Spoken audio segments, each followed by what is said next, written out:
ان اللہ یحب التوابین ویحب المتطہرین. بتحقیق خدا توبہ کرنے والوں اور پاکیزہ رہنے والوں کو دوست رکھتا ہے.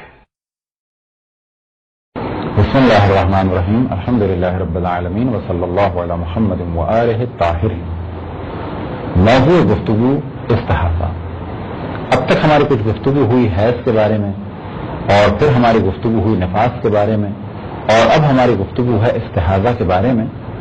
گو کہ توضیح المسائل میں استحاضہ کو پہلے بیان کیا جاتا ہے، لیکن عام طور پر خواتین کہ جن سے ہم مخاطب ہیں وہ بہت زیادہ علمی مسائل سے اور فقہی مسائل سے آشنا نہیں ہیں، تو کیونکہ استحاضہ کا دار و مدار ہے حیض کے مسائل سمجھنے پر اور نفاس کے مسائل سمجھنے پر، تو پہلے ہم نے حیض اور نفاس کو بیان کیا اور اب استحاضہ کو بیان کر رہے ہیں.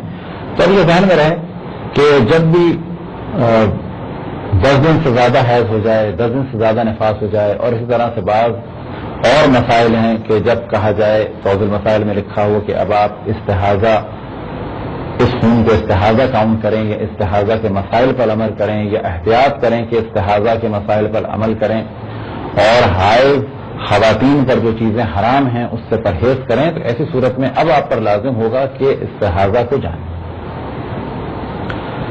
حیض کے خون کے بارے میں چند نشانیاں بیان کی تھیں کہ کچھ گرم ہوگا، کچھ جلن کے ساتھ نکلے گا، اس طریقے سے بہت زیادہ سرخ ہوگا، حتیٰ سیاہی مائل یعنی میرون یا اس سے زیادہ ڈارک ہوگا. استحاضہ کا خون عموماً کم سرخ ہوتا ہے، لہٰذا توضیح المسائل میں بعض جگہ لکھا جاتا ہے زردی مائل، اور بعض دفعہ یہ بھی ہوتا ہے کہ زرد مواد نکلے، لیکن عموماً یہ ہوتا ہے کہ بہت زیادہ سرخ نہیں ہوتا، ہوتا ہے ریڈ لیکن بہت زیادہ ریڈ نہیں ہوتا.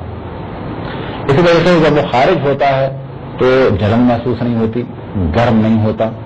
یہ ایک واضح فرق ہے خون حیض اور استحاضہ کے درمیان. گو کہ بعض دفعہ خون حیض والی صفات پائی جاتی ہوں گی، لیکن کیونکہ 10 دن سے زیادہ خون حیض نہیں مانا جاتا تو وہاں پر عمل استحاضہ کا ہوگا، لیکن عموماً یہ فرق پایا جاتا ہے. اب یہ خون جو خارج ہوتا ہے، اس کے خارج ہونے کی بنیاد پر استحاضہ میں مبتلا خواتین کو 3 اقسام میں تقسیم کیا جاتا ہے. وہ خواتین کہ جو قلیلہ ہیں یا متوسطہ ہیں یا کثیرہ ہیں. وہ خواتین جو استحاضہ میں مبتلا ہیں انہیں کہا جائے گا مستحاضہ. اور تقسیم کے اعتبار سے اور اقسام کے اعتبار سے جب اس کو بیان کیا جائے گا تو کہا جائے گا مستحاضہ قلیلہ، مستحاضہ متوسطہ اور مستحاضہ کثیرہ. اب یہ قلیل اور متوسط اور کثیر کا دار و مدار ہے اس خون پر اور تشخیص کا، یعنی پیمانہ جو ہے، معیار ہے کہ جو کپڑا استعمال کیا جاتا ہے اور جو روئی استعمال کی جاتی ہے. بس اگر کسی خاتون کو علم ہو جائے کہ میں اس وقت مستحاضہ ہوں تو اس پر لازم ہے کہ اپنی نمازوں کے لیے وہ پہلے تو یہ دیکھے کہ وہ قلیلہ ہے یا کثیرہ ہے یا متوسطہ ہے. یہ دیکھنے کے لیے اس پر لازم ہوگا کہ وہ اپنی شرمگاہ میں کہ جہاں سے خون نکلتا ہے وہاں پر ایک مقدار میں روئی رکھے، اور پھر اس کے بعد کپڑا یا وہ عام پیڈ جو آج کل چل رہا ہے اس کو استعمال کرے. اگر خون روئی کے اوپر والے حصے تک رہے تو یہ استحاضہ قلیلہ ہے. اگر خون روئی کے دوسرے حصے تک آ جائے تو یہ استحاضہ متوسطہ ہے اگر اندر تک آ جائے. اور اگر کپڑے تک تعیت کر جائے کہ جو لگایا ہوا ہے یا جو پیڈ استعمال کیا ہے وہاں تک پہنچ جائے تو یہ مستحاضہ کثیرہ ہے.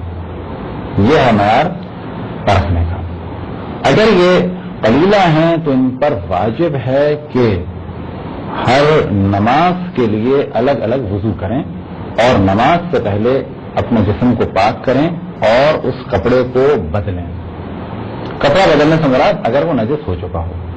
بس یہ بھی ممکن ہے کہ پاک کیا اور پھر روئی لگائی اور روئی پہ پیڈ رکھا، پھر اندرجے وغیرہ پہن لیا اور پھر نماز پڑھی وضو کر کے، اور پھر اگلی نماز کے لیے جب چیک کیا تو پتہ چلا کہ جی بالکل بھی خون نہیں ہے، تو اب نہ پاک کرنے کی ضرورت ہے نہ کپڑا بدلنے کی ضرورت ہے، فقط دوبارہ وضو کرنا ہے اور نماز پڑھنی ہے۔ یہ تو ذمہ داری تھی مستحاضہ قلیلہ کی۔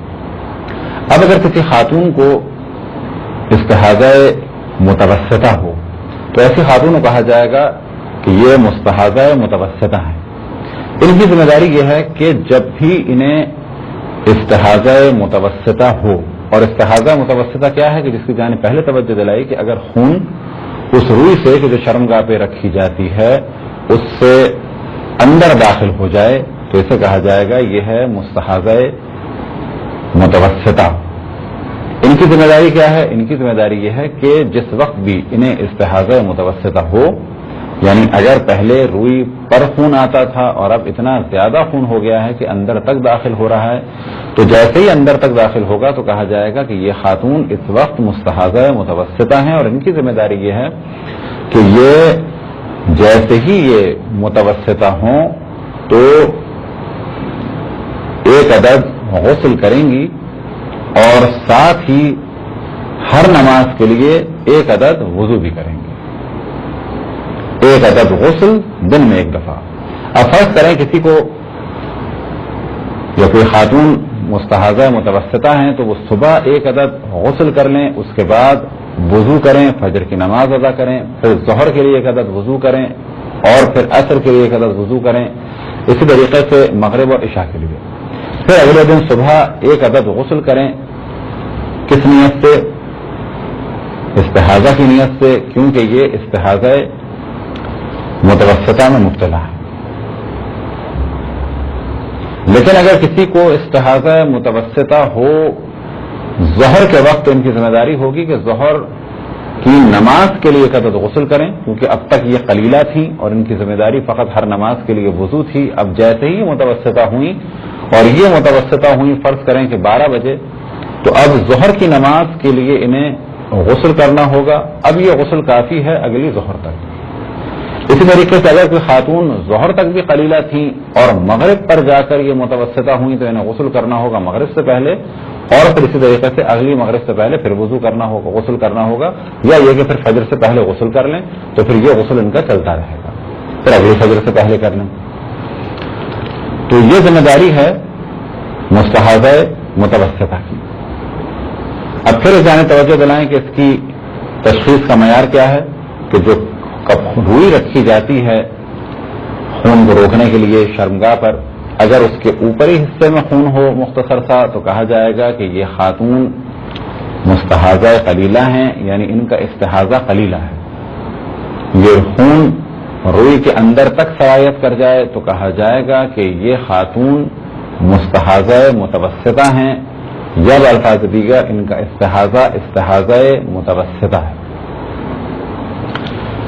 اب تیسرا درجہ کیا ہے کہ اگر یہ خون روئی کو عبور کر کے اس کپڑے تک آ جائے یا اس پیڈ تک آ جائے کہ جو روئی کے نیچے رکھا گیا ہے، تو ایسی خاتون کے لیے کہا جائے گا یہ مستحاضہ کثیرہ ہیں، اور ان کی ذمہ داری یہ ہے کہ یہ ایک عدد غسل صبح کریں اور پھر ایک وضو کریں فجر کے لیے، پھر ایک عدد غسل استحاضہ کثیرہ کی نیت سے کریں ظہر کی نماز کے لیے، اور اگر ظہر کے فوراً بعد عصر کی نماز پڑھ رہی ہیں تو غسل ایک ہی کافی ہے، لیکن وضو پھر کرنا ہوگا، یعنی ایک وضو ظہر کے لیے، ایک وضو عصر کے لیے۔ پھر وہ غسل کرنا ہوگا مغرب سے پہلے، اور پھر ایک وضو کرنا ہوگا مغرب کی نماز کے لیے، اور اگر عشاء کی نماز فوراً پڑھ رہی ہیں تو وہ غسل کی ضرورت نہیں ہے، فقط وضو کی ضرورت ہے۔ لیکن اگر عشاء کی نماز میں فاصلہ ہو رہا ہے تو ایسی صورت میں دوبارہ غسل کرنا ہوگا۔ تو یہ ذمہ داری ہے مستحاضہ کثیرہ کی۔ چودہ مسائل بعض جگہ لکھا جاتا ہے کہ ذمہ داری ہے اس خاتون کی جسے استحاضہ قلیلہ ہو کہ ہر نماز کے لیے وضو کرے، اور پھر متوسطہ میں لکھا جاتا ہے کہ وہ قلیلہ کے کام بھی کرے اور متوسطہ کی کے کام بھی انجام دے، اور وہ کیا ہے کہ ہر روز ایک عدد غسل. پھر کثیرہ میں رکھا جاتا ہے کہ جنہیں مستحاضہ، جو خاتون مستحاضہ کثیرہ ہوں، یا بالفاظ دیگر جنہیں استحاضہ کثیرہ ہو، یہ کثیرہ کا بھی کام کریں اور ساتھ ہی قلیلہ کا بھی کام کریں. قلیلہ کا کام کیا ہے کہ ہر نماز سے پہلے غسل.